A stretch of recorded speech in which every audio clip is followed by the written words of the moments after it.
Welcome for our second day of our 5-day plus 5-week program. We all have a center called amygdala in our brain. In our brain, the brain is into three parts: frontal cortex, limbic brain, and then deep inside where the vertebra goes and connects, it's called reptile brain. So three parts of the brain: conscious, subconscious, unconscious. Not in the medical terms unconscious, but things that happen so automatically. That's what we're referring as unconscious. So this amygdala, which is there in the second element, the subconscious mind, the mind where a lot of deeper programs are always stored, the feelings are stored. The feelings originate from this area called amygdala. Amygdala is also referred as fear center by many neurologists. Because if from yesterday, if you heard that if 80% of what is the program that has been there is anxious, stressful, worrisome, negative, that's what is where our focus has been, attention has been, then naturally that's going to induce a lot of fear into our daily life, right? So it's also called a fear center. It is where all emotions arise. So the neural networks, our brain has various parts. There are various neural networks. Everything is neurons, and then there are neurons that connect to each other. And then every time we learn something, then a set of neurons are coming together and then forming that knowledge there. So you have a cooking brain, you have a programming brain, you have a management brain, you have a singing brain. So what does it mean? Whatever skill we learn, whole set of neurons come together, it's all formed together, right? And then that is stored, and then the more you repeat, that becomes stronger, right? And then it moves into different parts of the brain. But essentially, you can say several neural networks, and then each one is storing some of these memories of a skill, of a learning, of an experience, and whatever that's there. But deep inside, based on these memories, then we have a certain emotional reaction. So this fear center, the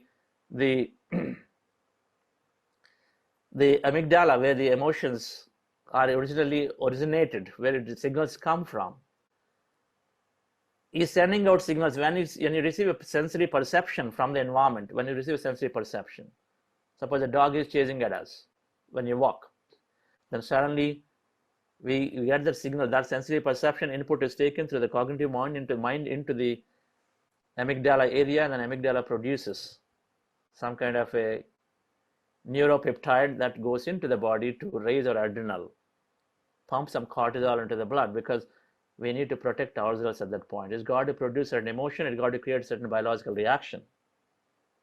So this fear center, it is there. It has got its own, it's about emotion, right? It's got its own character. I mean, it's an emotion center, but it's termed into fear center because mostly we are in there. They've done a research, Boston University. In 8 weeks of meditation, they saw that they observed that this fear center, that amygdala, is shrinking in size. It's contracting in size. So as a result, the fears, everything that around the fear is going away for people, and then they're transforming. Now, when you say fear, one may say, I don't have fear. If anybody is exhibiting anger, it's out of fear. If anybody is exhibiting any guilt, it's out of fear. I'll tell you why. It's fear of looking bad. It's fear of failure. It's fear of lack of control. It's fear of getting old age. Fear of lack of control, where we just get anger so easily. You are going into an airport and you're trying to check in, and the attendant says, "Sir, sorry, our flight is cancelled." What's the reaction? There is a situation where you have zero control, right? Because we are just a passenger. We go there, no matter whether how senior we may be. Then they say, "Sorry, flight is cancelled." Suddenly we feel like, because we have this important meeting, we feel it's so important, we got to attend it. Without that, things are going to come down. So we have to take that flight somehow. Then suddenly our adrenaline gets pushed. That fear center immediately produces a chemical based on the past reaction that it has to happen for me, because you feel a lack of control suddenly. You don't know what to do. Like Lawrence said, when somebody yells at us, like we feel like a kid, a teacher yelling at us, what to do? I don't know. So suddenly we start probably just saying something with a heightened voice at that point. And then we say, ma'am, no matter whatever it is, just put me on the next flight. Suppose she says, sir, next flight is full. The next flight is only in the evening. You've gone there in the morning and she says next flight is full, only in the evening. Then what happens? And we just lose total cool. What do you think of yourself? You have to admit me. I have to go. I have such an important meeting. I've been there too, friends. We're all in the same boat, many people. Of course, many who have been born self-aware people, so they may not have it. Always exceptions are there. Whenever I say anything, so it's never personal, so please. So we exhibit our anger. It's because what? We feel like lack of control completely.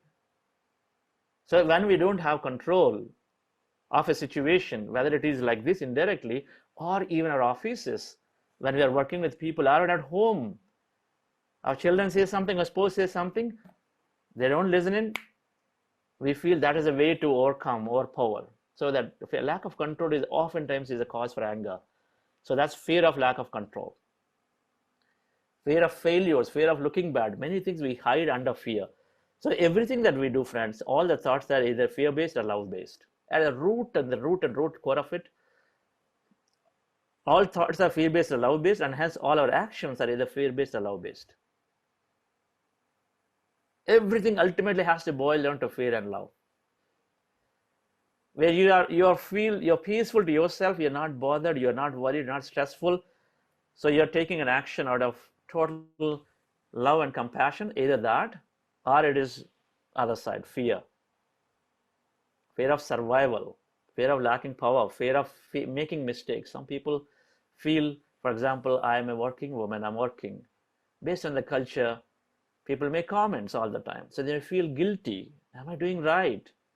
Am I not attending to the family? And then am I doing right? So by doing this work, am I giving adequate response and time to my family too? Of course, many working women are doing everything they can. They're waking up at 4:30, doing a bunch of things, and then go to work and come back and still do things. But still, there is somewhere that deep guilt conscious there because the culture is telling one way. It's a different thing. What is that we are cut out to do? What is that as a life purpose you've done is a different thing. But that guilt we carry.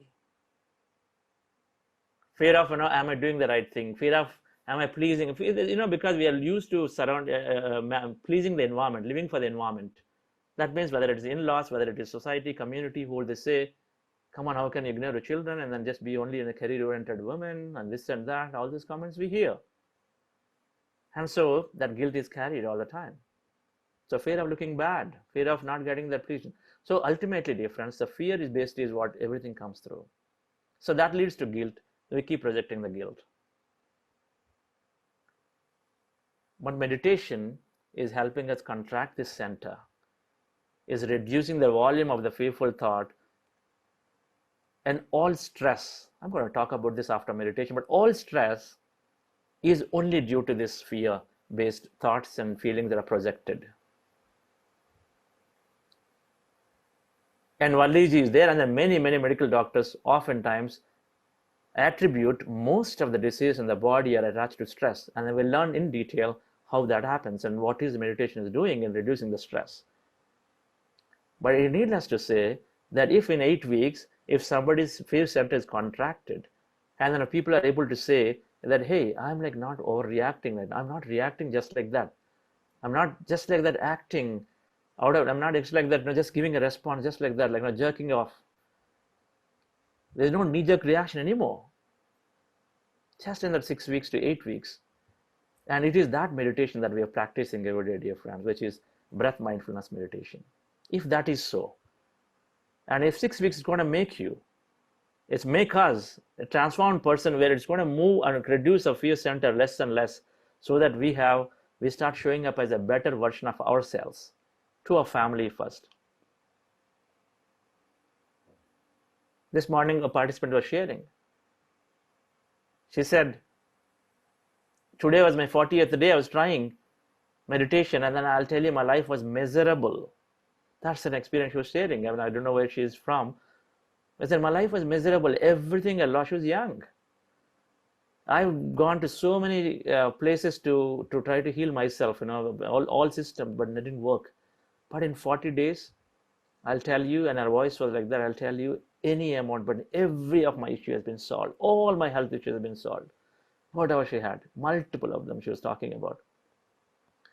So, dear friends, if this meditation has so much power that we're hearing, would we not go into it? Once again today, we have an opportunity to go deep into ourselves. Rest our mind, that mind which has got so much of negative, stressful, anxious, worrisome thoughts in there. Can we not rest that for some time? Just by observing our breath. Let's go deeper. Make an intent to yourself that today I am being my best of me. I have given my time, this time for myself.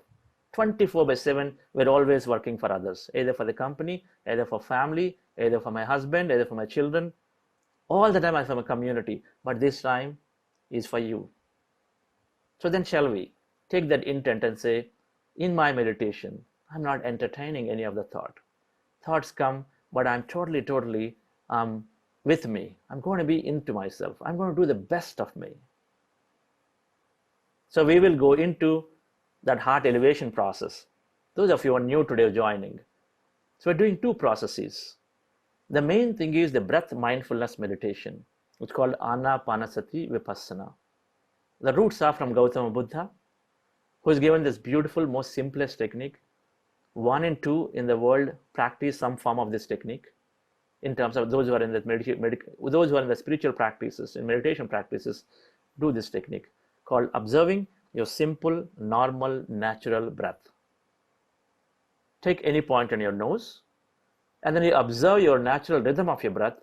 In breath going in, out breath coming out. Breath going in, coming out. Just that. The technique itself is so simple that anybody from 5-6 years old to any age can practice it, because it is just that simple, right? We all have the breath, and just observe it. Our goal is to empty the mind. In meditation, we want to rest the mind. That 50, 60, 70,000 thoughts a day we have, we want to bring those down. Long-term meditators have that 90% reduced. They have less than 5,000 thoughts, 3,000 thoughts, 2,000 thoughts, less and less and less. Basically, we only retain those thoughts which are most important for our life at this point to go forward. Everything else, what happened 10 years ago in Kargil war, what happened 2 years ago in the United States through President Clinton, now whatever, Trump, what happened in China, what happened here, all those, if I'm a foreign service diplomat, and then if I need to have it, I need to carry on. We all take everything away, because everything that's stored is keep projecting. And our thoughts and feelings create our reality. We keep projecting those realities, so we keep encountering those more and more and more. So meditation, the goal of meditation is to empty ourselves, empty the mind, rest the mind. And when we are a body, mind, and energy complex. 3 things: body, mind, and energy. I'm simplifying. This itself can be expanded to many more bodies, but I'm simplifying. So a body, mind, and body, mind, and greater mind. So when we rest our normal mind, which is what we cultivate through our society, through culture, through our education, and we want to rest that mind completely. Then we become that energy. We experience energy in meditation. The goal of meditation is to understand ourselves. Go inside and say, what is there beyond this? What's the nature of personal reality? How are things getting created? Is it because of environment, external environment? Is it because of that person, that thing? Is it because of my boss? Is why I'm today feeling miserable? Or is it because of myself? And then quantum physics is now corroborating to our Vedic sciences that aham brahmasmi yad bhavam tad bhavati is exactly corroborated by quantum physics, saying there is an infinite field, we are that infinite field. We create our own reality through our own thoughts and feelings. So we are meditating to rectify the mind, remove all the thoughts that are unnecessary, 1, by observing our breath. And then 2, from there, we're also expanding ourselves and becoming one with that whole energy field. And experiencing that wholeness in us, that divinity in us. We understand a lot more through this. So our meditation, for those of you newcomers, is to observing our normal natural breath. simple, normal, natural breath. And the posture for that is pretty simple. Let me just show this screen. To understand this, it's good to explain through a picture. Picture is always worth 1,000 words.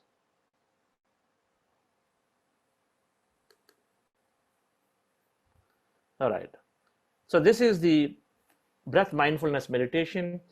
The posture is like that. You sit in the chair or sit on the floor, cross-legged, fingers into fingers. Rest your hands comfortably in your lap, like that, what you see. It does not matter how you keep that fingers facing forward, upward, downward, whatever is comfortable to you. Then remove your specs, if you're wearing specs, in meditation, and your eyes closed. So 3 things we do: lock of feet, lock of fingers, and then eyes closed. When you close your eyes, 80% of sensory input is stopped. So it helps us to become empty pretty quickly. 10% energy was circulating into the body, what we receive during meditation. Then we sit comfortably. Spine need not be erect. For those of you, I mentioned this yesterday. Spine need not be erect. Comfort is important. So when we do that, your body is still. So then our goal is to empty the mind. The process is observing that normal, natural breath. We said no forceful inhalation, right? No forceful exhalation, no kumbhaka, no rechika, no any of those, right? It's simple observing a natural breath, right? Now, before we do this, we also do something called heart elevation. So the posture for this is same as the previous, where you can sit on the floor or in the chair, right? We have to get a picture. And your hands, you keep on your chest area the way she is doing there. You keep your hands crossed on your chest area. Basically, you got to feel your heart by keeping there. And in this process, the crux of the process is that we want to feel a heightened emotion, an elevated emotion like love, gratitude, compassion, kindness, appreciation, adventure, anything that makes you one with somebody else or the whole people, animals, nature, and all that. You see, if you express gratitude, then the other person, even the difference may be there, they'll sort of want to work with you, right? They like it, they work with you. So you become one, you become closer. You express love, of course. I love nature, I love the animals, and I love my friends. So you're expressing love. So that means you're showing kindness and all of that, various things. Love is a broader word, right? And we appreciate them for whatever they're doing. So you express love to them, so naturally they're with you, right? It's like that. So whatever emotion that's going to make you become one. So the more people are the more people are willing to work with you, then the more one you're becoming, right? If you have hatred, if you have anger, then what happens? That person slowly wants to go away from our life, isn't it? Either they stay away from our lives, arm's length, or farther away, because oh, there's no point here. This fellow always is shouting at loudly, so let's just stay away. So what are they doing? People are like, we're staying away from each other. It's separation. The nature of the universe is becoming one. That's the quantum field where we're all connected into as a single piece of energy. So we express this heightened love, gratitude emotions. It has an effect on multiple things, but the reason we're doing for meditation, before meditation, is that it kicks the brain into going into an empty state faster. Heart and brain are quite a bit connected. Heart has a brain by itself with more than 40,000 neurons in this glands, and it is constantly taking care of certain functions independent of it. That's why heart is functioning independent for some duration, even though brain and heart are disconnected, but it has a direct connection, and one is thought, another is feeling. Thought and feeling are ultimately make up the whole life. So when you express this heightened emotion, immediately it kicks in, and then heart becomes coherent, and then outload it kicks in, a signal to brain becomes coherent. So our brain also goes into a lower state, slow down state, not lower state, slow down state. So it slows down. It helps us to go into an empty mind much faster. That's why we're doing this, dear friends. So we'll do this process for 5-6 minutes. You follow my guidance actively during this process. Actively follow my guidance.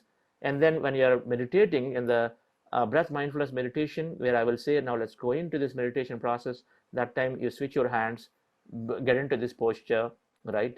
And then continue to observe the breath. During this process, friends, my guidance is secondary in nature. Your job is to observe the breath, And as you observe the breath, natural breath anywhere in the nose, slowly, slowly breath becomes lighter, shorter, shorter, lighter, shorter, lighter. A longer breath will become shorter, shorter, shorter, shorter. A heavy breath initially will become light, light, light, light, light. Remember, as you're resting your attention, as you're resting, when you're observing that, since nobody is feeding any thought, thoughts have to come down. Where your attention goes, there the energy flows, quantum physics principle. So since we don't put our attention on any thought, so then automatically we're putting our attention on here, thoughts will keep coming down. You're observing the breath, thoughts are coming down. You're observing the breath, thoughts are coming down. So as they come down, slowly, slowly, there'll be a point where you do not recognize what to observe because it would have become so shorter. What to observe is not a non-existent. That's the time you're going into the other side, where you're knocking on the doors of the quantum field, that infinite energy field. That's when you're becoming one with it. Second thing that may happen as you're observing the breath is that some people, as they're observing, they'll forget that they're observing the breath. Just like right now, where we're all breathing, but we're totally unmindful that it's happening, right? We just forget it's there. It's all the time happening. It's the autopilot. So it becomes easy for us to forget that we're breathing because it's an autopilot activity. It's happening, and so we forget that we're breathing. And that is also the time where you've gone into a trance state, like where you're an empty mind state. Of course, the third category is when we're observing the breath, we will be transported into another thought. What am I going to have for dinner today? Is this program going to end by 8:30, 8 p.m., right? Whatever. Then I'm just starting my work today, right now. So what is that I have to go and then tell my team members? So these thoughts will come. Please bring your attention back to the breath the moment you realize you're thinking. Don't be harsh on yourself because it's a common process. That number 3 is quite common, right? Until that time, we keep practicing, practicing, practicing. It's common where we are at the breath. Few seconds later, we're in the thought. You realize maybe a couple of minutes later, come back to the breath. Again, a few seconds later, you're in the thought, come back to the breath. So keep doing this. This oscillating between these two states is normal, very, very common. Whether it is a fresh meditator or a senior person, it continues to happen. Senior meaning somebody who's been practicing for 20 years, 30 years also continue to happen. So that's just the nature of this processes, right? So every meditation is going to be good meditation. All a request is that don't have any expectation because some of you practiced yesterday, it was great. Today it should be equally great. Don't have an expectation, right? Just go in as if you're enjoying this process, like you're doing for a walk. You don't have too many expectations when you go for a walk, right? You just do it because you love it. If you're going and cooking, so there's not much expectation. You're just going because you like it. So like that, just do the meditation process like that. Completely get relaxed yourself, dear friends. It helps to darken your room, draw the curtains or switch off lights where possible. Meditation has always become deeper. And then I mentioned before for newcomers, if you have headphones, the music that I play has some low notes, so it helps. People experience a better, stronger, deeper meditations if you're using headphones, right? And with your eyes closed, relax yourself. And after the meditation, we will learn a lot of subject about how health is affected and how meditation is gaining, right? So I strongly encourage you to stay through it because meditation is one thing, it's 50%. 50% is that knowledge to reprogram a brain. Many a times meditation programs fail because people do not understand the science behind it and then how to shift a thought and feeling to the right thing. And then the more we are in a time of history where the more we learn, the more we can implement and apply. So I strongly encourage to stay through the program because anyway you've given the time, right? And then to understand some of the science behind it. So we stay through us to make it meaningful and make it effective for you. Otherwise, I can say only 50% you take and 50% will be incomplete if you're not through in understanding the science behind it. And I promise you'll always learn something new. We're talking about quantum physics, neuroscience combined into meditation and see how it affects our daily life. So relax yourself.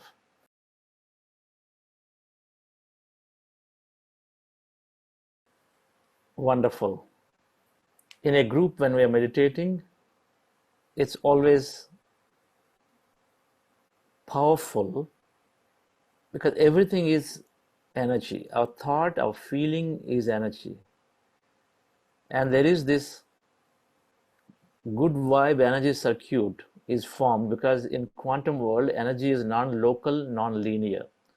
It is not necessary that we are all in a physical room.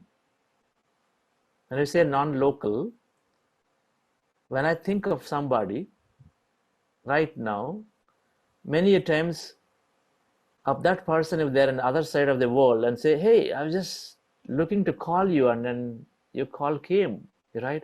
You know why? That's because our thought travels. It's that energy that goes. It's called telepathy.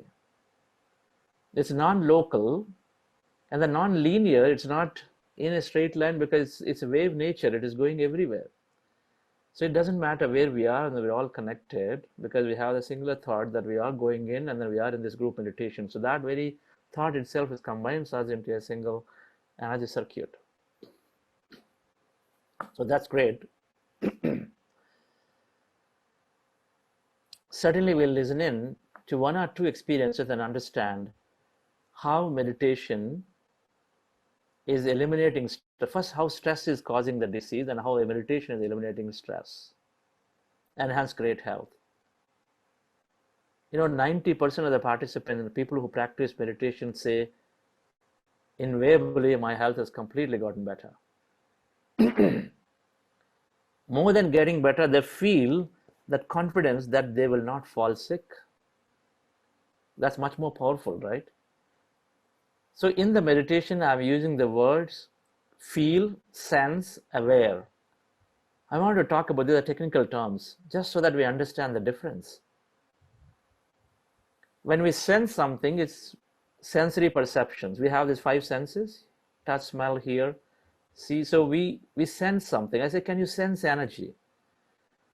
That means, can you sense energy around in that room? So do you have some kind of feeling of cold, warmth, whatever, anything is there, sensing. I said, can you feel anything in your body? So warmthness, coldness, or is there any heaviness, lightness? Anything of those are feelings which is constructed through your cognitive mind as well as the body's chemical. So there is a feeling and sensing, both are around the body, with the body. That means you're in the body senses. You still are in the body world, in the material world. But it's good. But as you're observing the breath, as the mind is getting empty, since every thought and every feeling is always about a person, place, thing, every thought and every feeling is always about an event or incident, and that event or incident is always about a person, place, thing in a given time. And as we are withdrawing, reducing the thought slowly, so we are becoming empty. And so when I say now awareness, I say, can you become aware of that emptiness where there's no body, no thing, and no place? And I'm saying that word. And then today we also said on your left side, and I also said on your right side. So what is awareness? Awareness is now outside the body. Awareness is, but not as a body. So for example, right now, if you close your eyes with me, and I say, just close your eyes with me and say, can you become aware of your nose? You're not touching it, so you're not sensing that right now, but then you know that your nose exists, right? You know that nose exists, so it is coming from a thought of understanding. So the thought is always from that consciousness field, something outside the body. So you become aware. Now, I say, now can you become aware of your left side? Can you become aware of your left side? Then you may say, yes, I see what is there on your left side. Become aware of your left side. So you have person next to you. You are becoming aware that the person is there. Beyond the person, maybe a little away, maybe some furniture. Little away, that wall. Further away, you will probably see another person, other thing outside based on what you have. Same thing on the right side. But in meditation, as you become empty, become aware of that emptiness where there is no body. So when I say there's no body, no thing, right now where you experience the person and a thing and a wall, when you have awareness, in meditation, if you're experiencing none of those three, You will not become aware that at that point there is a person next to you, there is a wall next to you. Then you become aware of yourself. Some of you will say, hey, as you're becoming aware and observe yourself, then you say, I don't have my fingers existing. Seems like my right side of the body is not existing. That is a feeling. Some of you might have experienced it, that some part of the body may not exist.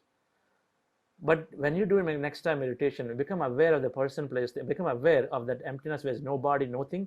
So you are putting your awareness on the left and right and then on you, and then and then see less and less of physical matter, more and more of that emptiness. Now, how is that emptiness experienced? For some, it's darkness. The darkness could be black, pitch black. It could be gray. For some, it's light. Some say, okay, I'm experiencing this whole thing as just a bright, brilliant light. For some say it could be a sea and ocean. So there are various forms of emptiness, but it's important we understand so that next time when you go into meditation, then you know what you're becoming aware of. It's not a visualization process. It's not a visualization. You're not actually visualizing emptiness. Instead, as you're withdrawing your attention, as you're removing your thought from your body, from your mind one by one, then you're naturally going into a place where you don't feel that person, place, thing, because you are withdrawing yourself. With practice, it comes, right, friends? So while we are at it, anybody would like to share? Those of you who is new, who are just practicing, would like to share one or two experiences. Just how you felt. You know, however little it can be, because every meditation is an individual journey, and everything that you can share has a meaning, and then people can relate to it. So just don't feel shy, and then just share. If you have an experience of any kind, even if you felt not have any experience, it's okay, you can share that. Anybody can raise your hand. Okay, Lavanya Badrinathan. Hello, sir. How are you? It was a different experience to what I shared with you yesterday. I could feel that three things I observed. Firstly, I nodded off a little for a few seconds because there was a time when the music was changing, so I came back to alertness, but I realized that I nodded off for a few seconds. Is that okay?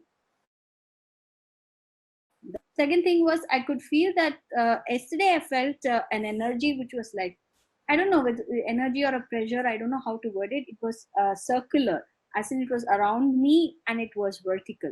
Whereas today I felt that same thing horizontal, and I felt my hands were not where it was and it was a little higher. After some time, I couldn't feel my fingers, like how you were mentioning. These are the three observations. I just want your feedback and help. Wonderful. Thank you, madam. So I put up a slide about experience of meditation. Now, you know that you wouldn't be visualizing some kind of pressure going horizontally or vertically, would you? You probably wouldn't even get to that. Why would you even think about it? You would not think about it. All you're doing is observing the breath. So believe that these are the experience of meditation. In meditation, we are experiencing various aspects of ourselves. Anything that's beyond the body, because we are not really the body, we are only that 0.01% matter, so everything else is energy. If the 99 point so much is energy, and then we not even experienced it, so it's tough to relate and say, hey, what is this, where is it coming from? Because you're trying to understand through what we know already. And it doesn't fit into the analytical mind's experience understanding of your life right now. So you say, why is it coming? But it is a meditation experience, it's common. We experience that energy in the form that you mentioned. Second, nodding off. Yeah, we are deeply relaxing. So when you're deeply relaxing, during meditation, there is this chemical called melatonin that gets produced in pineal gland. The same chemical that gets produced when you are resting. So this pineal gland, this chemical gets produced. It has one function to take us to sleep, another function to go into an altered states of consciousness. Both are happening, possible. So nodding off is very common. And if you just really went deep inside for a long time, feel good. Meditation is taking us to deep sleep state. I'll talk about maybe later today or tomorrow, how sleep is getting benefited through meditation and all that. But yes, that's a common experience, right? And I don't know what's the third one you said. Third one was I couldn't feel. you couldn't feel. Yeah, so I already talked about it. Yes, Yeah. we experience that energy, and so you won't feel it because you became empty. See, as you became empty of your thoughts or about your physical life and the body, then naturally what we experience is what we are really inside, and that's what we experience. We are empty inside. Is that what you're trying to? We're empty inside. So I'll talk about tomorrow. Okay. Okay. We'll talk about from a science perspective how it's tough to construct, but we'll see if we can understand it tomorrow. Right? Yeah. Thank you. Vivek Marathe, please. I wanted to, yesterday I said something. Today it was much better, definitely. I could concentrate much more. I was feeling calm most of the time. Naturally, some distractions were there, but I have one query. You keep saying you go deeper, deeper, deeper into the emptiness. What does that mean? Because there is no emptiness yet. Okay. It is a way of, that's just a way of me saying for you to just observe your breath more. If you are in the initial stage of meditation, or if you're just thinking, you hear me and then you come back to breath, number one. If you're already observing the breath when I said that word, then your breath might have been lighter. So I'm asking you to just stay with it. Okay, fine. If you're already going into the trance, I'm asking you to stay with it. That's all. Going deeper into the emptiness. So my words sometimes can trigger you to go into a more altered state faster. Okay, it's a little bit of regressive. Fine, fine. Thank you. That's all it is. Yes, yeah, that's all. Okay. Thank you, sir. Glad that you asked the question. Okay. Harpreet, Mr. Harpreet ji. Good evening, sir. I am from Delhi, and last 4 days I am attending your sessions, but I can't stop thoughts coming to me regular. So tell me what to do. Yes, so you just started, Harpreet ji. Yeah. You just started, so you are just doing the right thing. They're taking that 2 hours time off your schedule and being here. That is wonderful. When we go to a musician, when you start learning violin, have you ever tried learning any instrument? No yet, but I have been practicing meditation for last 15 days. But after attending your sessions, it will be a great experience. But the thoughts coming. Yeah, that's all I'm saying is that it appears tougher. Of course, the thoughts are there. We built it up over a period of so many years and years. So it can't be emptied that suddenly, right? It takes time. It will take its own time. Like I said, it is a common phenomenon even after 20 years of meditation. Like today morning, Okay, of course, my meditation was good. Yesterday, my meditation, again, I was full of thoughts, right? It is this common. okay, It is a common process to be in thoughts and then be into briefly within a breath and then slowly emptiness. Again in thoughts. It is a common process. We keep working on it because the way we measure ourselves is not by how much of a deeper or longer experience we have. Instead, what is the actual benefit of it outside, right? Whether my sleep is improving, my anger is getting better, all of those, which is it's bound to happen. Anybody who's sincere and serious on this is bound to happen. okay. Right. So please, Thank you, sir. please journey with it. Yes. Thank you, sir. Okay. So friends, as we are here, before I start on the session on why, we still have about another 20 or 25 minutes, how meditation is helping gain a perfect health. We have created 3 WhatsApp groups and we sent an email invite. These WhatsApp groups are named after the rivers of the Himalayas. So they're named Ganga, Yamuna, and I believe the third one is Mandakini. We have 2 groups in the morning. So there are those Alaknanda and Mahananda. So there are 5 groups that for these programs we created. So you are invited into one of those 3 groups. You have a specific link and we have team facilitators to support it. I've already posted my first newsletter for today in that, if you have not seen it. So please become a member because these groups are going to continue for 6 weeks for sure. And the purpose of the group I mentioned yesterday is to make friends, because meditation journey, we travel when you have a co-traveler with us. So there isn't senior, junior, it's always everybody is going through their own experience. So we can share and exchange. Past participants have made many, many friends like that. So make friends, which is a smaller group, not too big a group. and also express experiences. For example, when I forget the name, then Sar shared that 4 days later, I'm still doing this way 15 days. When you say share it, because then there is an answer, and then many people are also relating to it. So share actively. The more you share, the more you multiply. It's just the way it is, the nature of it. You'll also understand slowly, but share. Nobody is bothered about anybody else. It's about our time. It's about ourselves. So who cares what others think of me? But it doesn't matter really. Ultimately, that's how we reclaim ourselves.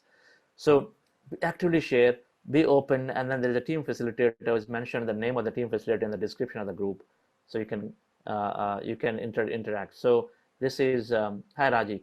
Can you introduce yourself, your group, yourself? Raji. Yeah. Good evening to everyone. This is Rajeshwari. I'm staying in Abu Dhabi. Past 19 years, I'm in this path. When I was 10th, I started this meditation. Through meditation and books, what I got experience, what I learned, practically I implemented in my physical lives. Through that, I saw so many miracles. So I'm co-facilitator of Ganga team. So I'm very happy to be part of this great event. Thank you so much, Chandra sir and Manju ma'am, giving this opportunity. Wonderful. Thank you, Raji, for taking up this role. And then Sudha Raoji.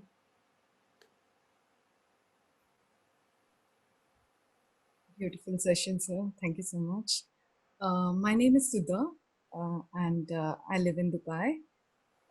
Actually, I'm facilitator for Team Yamuna, and I have been practicing meditation for past few years, but I would say COVID is a blessing for me, and I was introduced to Sir's sessions, and since then I've been practicing mindfulness meditation.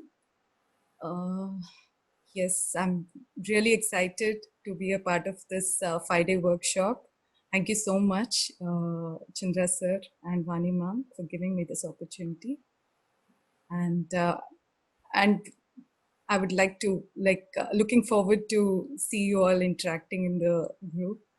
We have I'm in Yamuna group, so yes. Thank you. Yamuna, thank you, facilitator for Yamuna group. Great. And who? Anusha. Yes, where is Anusha? Anusha, are there? Okay, seems like we don't have Anusha. All right, so yes, there you go.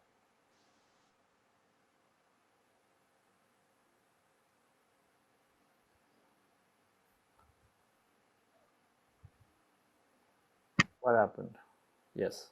Namaste, good morning and good evening everyone. I'm Anusha, team facilitator for Mandakini. I've been practicing meditation over a decade, but I intensified my practice for the past 5 months once I came in contact with Buddha Seva group meditations. I'm here to assist you all with any of the questions, queries related to the meditation. I look forward to a beautiful transformational journey with you all together. Thank you so much. Wonderful. Thank you, Anusha. Friends, so those are our 3 team facilitators, and then of course supported by several of the names that you see. Buddha Seva co-host there was Koti with our who is threading all of us together, and Vani Madam of course is helping, and we'll also listen in from Lawrence, who is able to join occasionally. I wanted to help us understand a little bit around the health. When I talked about that fear center, amygdala, which is producing these fear-based thoughts, fear-based feelings out, fear-based feelings. When the feeling comes, for example, a dog chasing at us, we are fearful. So there is a fear-based chemical produced that goes into the body. It goes into our system where a lot of chemicals are produced. Our adrenal goes high, and a lot of chemicals are produced. And cortisol, something called cortisol, is produced into the body. And around 1200 chemicals are dumped around that time, because you're walking nicely and then there is something chasing at you, so you need to protect yourself. The body is so intelligent that suddenly it needs to protect itself. And so these chemicals get dumped into the body. Adrenaline is there, so the cortisol is there. Cortisol is a chemical, hormone chemical that's produced, and then one of the core functions of these chemicals are at that point to protect the body. What does it mean?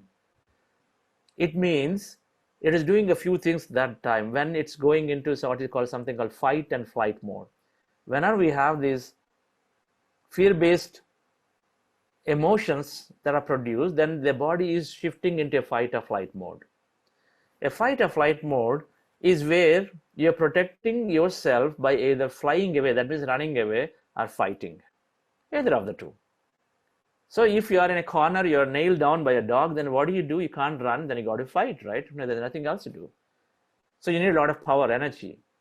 And if you have an opportunity to run away, what do you need? You need a lot of energy. So body is producing pumping a lot of blood into the legs and hands that time. Right amount of chemical is dumped so that it can pump a lot of blood into the legs and hands. And the second thing, it's also helping your eyesight become very narrow focused. It's making you so focused right in front of the threat in front of you so that you don't get distracted. So intelligent it is. And of course, it's also supposedly producing some chemicals where your body actually gets very distasteful. If it's an animal who's trying to bite, it makes it distasteful after producing some chemical. That's a different thing. But in order to get this extra energy into the legs and hands to pump that blood and then make it energetic, it's got to draw it from somewhere. Just like anything, just like when we want to be successful in a business, we say a focus. So what do we do? Take out everything else in our life and say only thing we do. That's what it is doing too. When we are in that imminent danger, in that threat, what it's doing in order to bring that attention completely onto legs and hands and then eyesight, so it is cutting off supply, it is cutting off other systems in the body. Your digestive system cut off. Your thyroxic system, that thyroxine, that's cut off, the thyroid system. Your cognitive function, pineal pituitary glands cut off. Meaning the functions are less attended to. Because what it is doing is making a decision and saying what is important at that time is what it needs to work on, isn't it? COVID time, what did government say? What is important is only essential services run. Everything else has been cut off, right? Everything else has been cut off. Entire medical fraternity, medical community has been put on only one thing: support the basic life. Our offices are shut down. So we knew it. Naturally, we focus on where is most essential is about survival. So same thing our physical body is doing, your friends. So far so good. It is there to help us. It shut it off temporarily, all the systems, no problem. That dog that is chasing at us finds, or maybe in the 2 minutes somebody is taken care, so the dog is gone away. So immediately that chemical that is there, so it's slowly slowing back. Our heart was pumping high, now heart comes back to normalcy. The chemicals also with the cortisol chemical release gets shut off, it's stopped, and so slowly it will withdraw. It will take, in 2 minutes you might have come out, but it will take a few hours for it to completely withdraw itself. All the chemicals that are there dumped in it, it will take a few hours, but it's fine.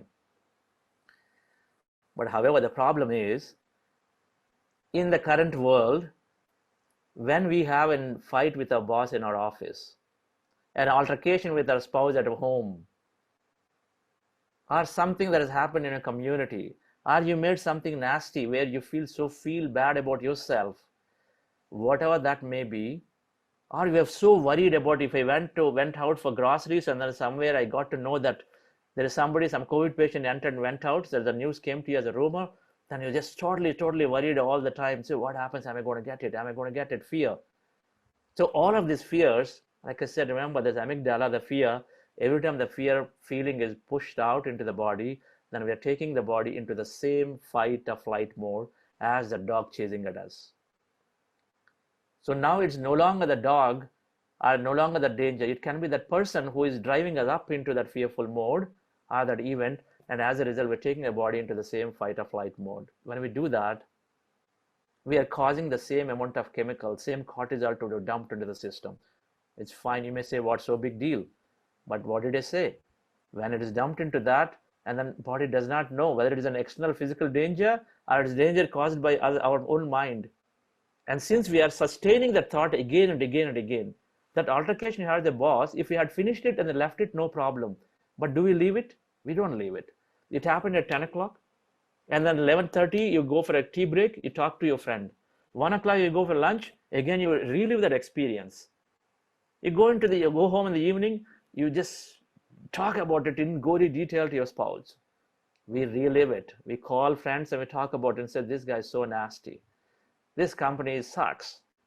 Right? These people don't understand me. Whatever that is when you have this complaint. Same thing. Whatever that is, we're reliving again and again and again. And we relive it again and again.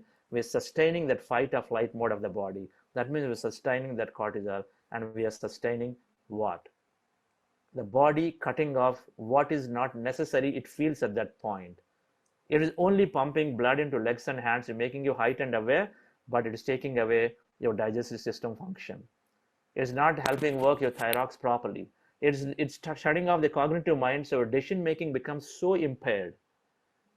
Cognitive function, the cognitive mind has a decision making capability, reading capability, learning capability, creative capability, all of them are shut off. It's common sense, we know it. When we are very stressful, we can't make right decisions. We don't feel like doing something new. But that's the state we are in continuously, because we are reliving a past unsupportive event again and again. And as a result, we are shutting off all the body functions. And guess what? The reason we don't have a good sleep, because the sleep chemical is not even produced to the pineal gland.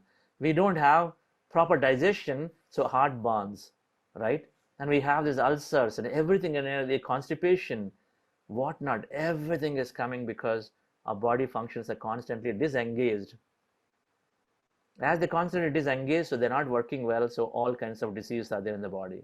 If they don't work, then what happens? You don't have a digestion. Thyrox is not working, so you can't even express properly. So all kinds of problems. So that's why medical fraternity says that 95% is stress related, is because the stress is causing, it's the psychosomatic. So the stress is, the chemicals are having a physiological effect, biological effect in the body, and as a result, we have all kinds of diseases. Now, what's meditation doing? So I said amygdala center is being shrunk. Neurologically, that center is being shrunk when you're a regular meditator. And when it's shrunk, and then we are, what are we doing? We are emptying our mind, so that we are lowering the thought frequency of negative thought, all that redundant thought, negative thought. We're lowering the frequency away, and shrinking it. So as we do that, automatically we are disengaged from the past, and so automatically you are withdrawing from the fight and flight mode, and automatically you don't have the chemical anymore. So automatically you are allowing the body to function normally. That's all we are doing. This is a beautiful, intelligent machine. This body is such an intelligent machine. You have to agree with me. For every second, when I do this, it's a second, right? 25 million cells are produced in the body, and then trillions of operations are happening. You and I have no clue that it's happening. It's such an intelligent machine that blood, hundreds of liters of blood is pumped and every hourly. You and I don't even understand that is happening, right? So, if it has such an intelligent function, won't it take care of itself? If we didn't interfere, we are interfering with our thought. So when we take that thought out, that unsupportive, negative, stressful, anxious thought out, naturally we are gaining perfect health.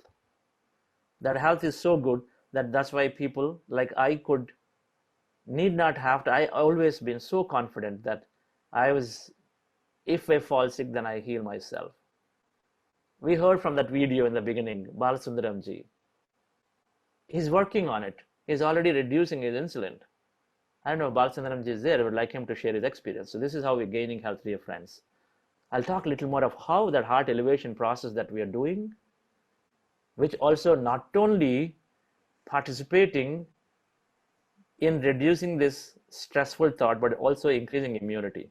Something that with so many COVID patients, I know personally, they either to talk to me or they're doing this meditation, are able to confidently come out of it, confidently. Because of the meditation, they are gaining and more immunity.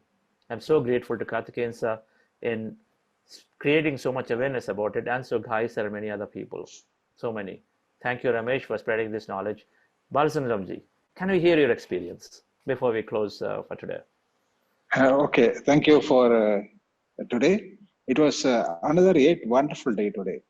I enjoyed like everybody said, the thoughts keep coming. You never go off because we are all human being. We won't have get thoughts more often. Like somebody was worried that they're getting more thoughts, not able to Can you control. introduce yourself? Can you introduce yourself? Okay, Where you from? Yes. okay, sorry. Friends, I am Balasundaram from Coimbatore. I am a textile engineer and a self-made man. I am doing business with the textile machinery for the last 30 years with a Japanese company. And some of my friends in the forum know already. I have introduced so many people, they're already here. Let me explain about my joining the journey of meditation. I was doing meditation during my young age due to some compulsion or things like that. I was always looking for somewhere that I need to start meditation. At one point of time, Dr. SVB and Karthikeyan sir introduced this meditation program with Chandra sir. Then I joined 2 sessions, 40 days each. And during manifestation program, I decided to take a challenge to me, that some goal to me that I should give up all my medication and be away from the problems what I have. As you have already listened, I'm a diabetic patient for last 24 years, right? And last 6 years I am on insulin, and it's going. The dosage was keep going up and up and up.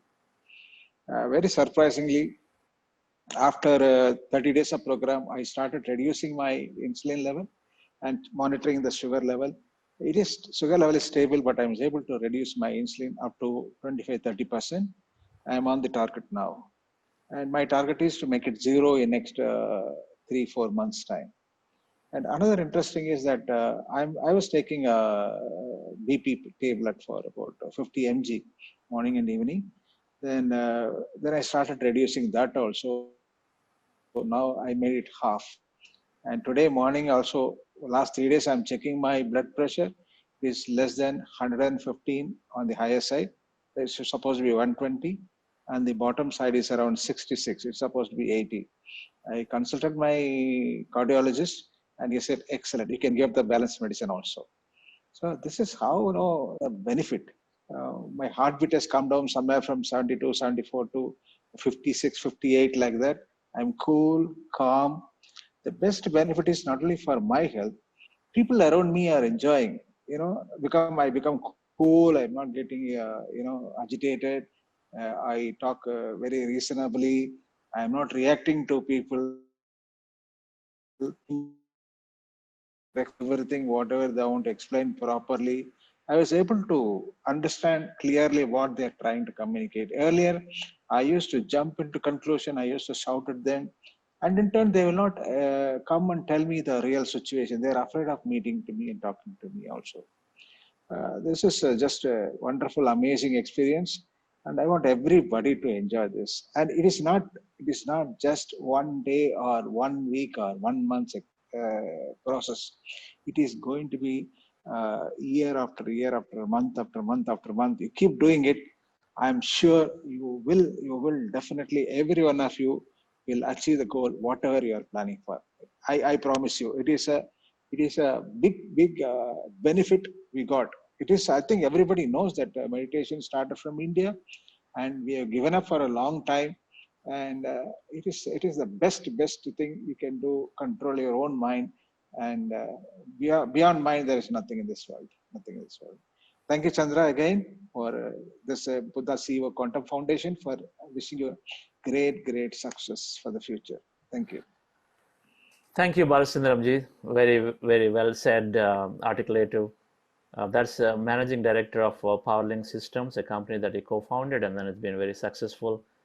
He didn't talk about he's been an excellent Rotarian, doing the service in the way with a lot of Rotarians there in that area. Thank you for all that you're doing there. And we certainly look forward to introducing meditation to in as many places, Balasundaramji, through your Rotary organization. Sure. All right. Right, friends. We have 3 more minutes, and I'm just looking at here. Jagdish sir, would you like to share your quick experience before you close? Uh, Thank you. So my experience with meditation has always been wonderful. As I mentioned earlier, I'm not very new to meditation. Though I have not been practicing regularly for some time. It was several years ago. Uh, I can precisely say it was around 77, 78, 97, around that time. I began suffering severe migraine. Migraine to such a thing, and people who have suffered migraine will only know what it is. You suddenly start tears flowing, your breathing stops, and you feel, and that is right in the middle of a class. I just started teaching those days. Nothing could be done. I went to a neurologist, Dr. Acharya, now he's no more, one of the famous thing.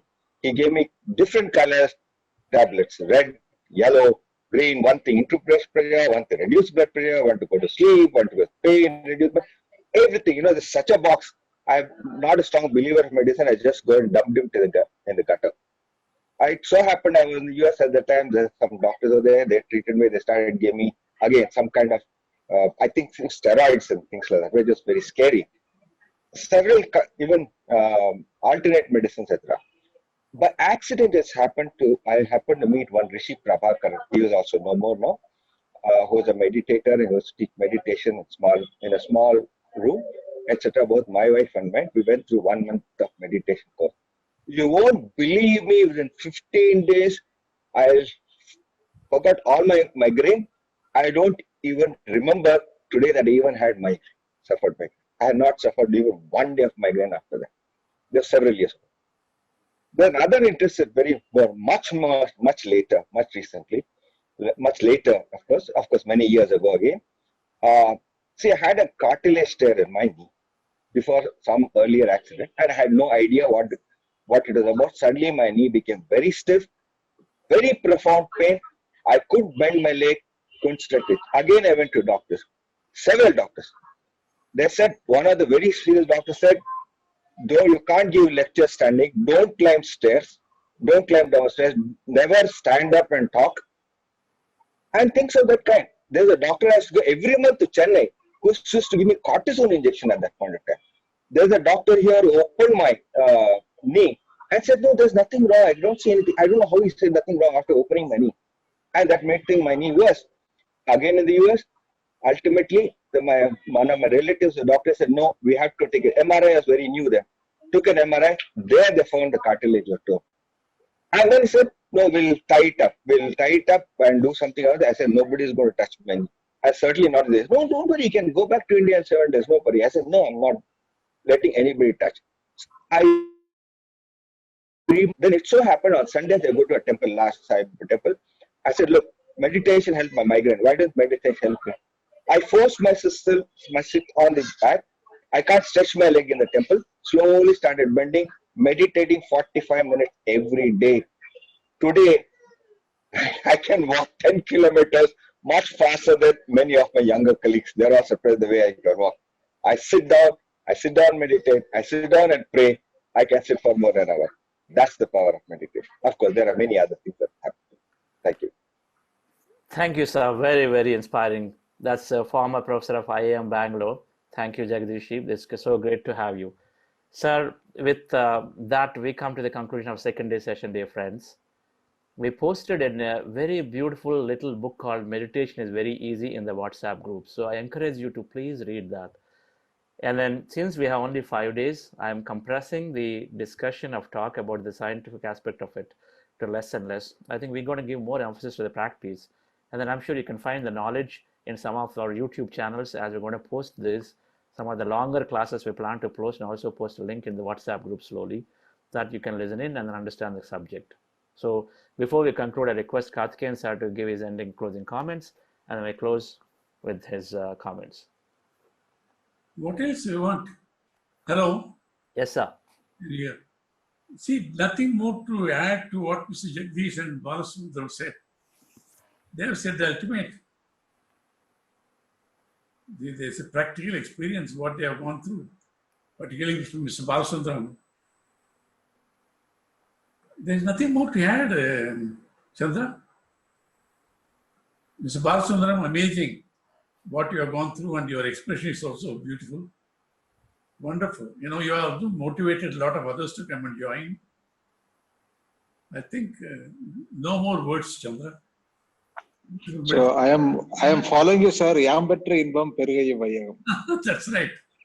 That's right. That is the idea, That's all. The only way we can serve is telling people it is good. You are a role model, ideal person. Chandra is there to teach, but people should come seriously and listen.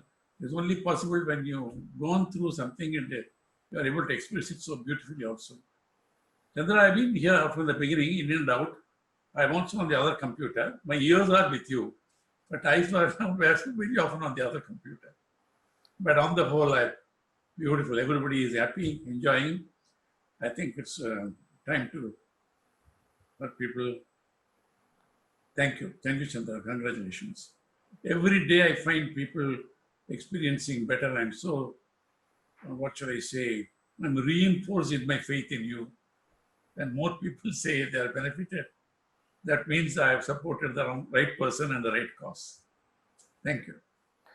Thank you, sir. Thank you so much, Karthikeyan sir. It's really wonderful. So, dear friends, thank you. It really feels great, and it's an opportunity for us to serve. I know taking 2 hours a day and then being part of it, as much as it's a great benefit to you, it is definitely it's a great honor for us to be servicing and to be doing this for you. So, thank you so much, and we'll meet back again tomorrow, and we'll practice this more and more in the next 3 days. Guys, sir, thank you, and we'll meet again tomorrow. Thank you all.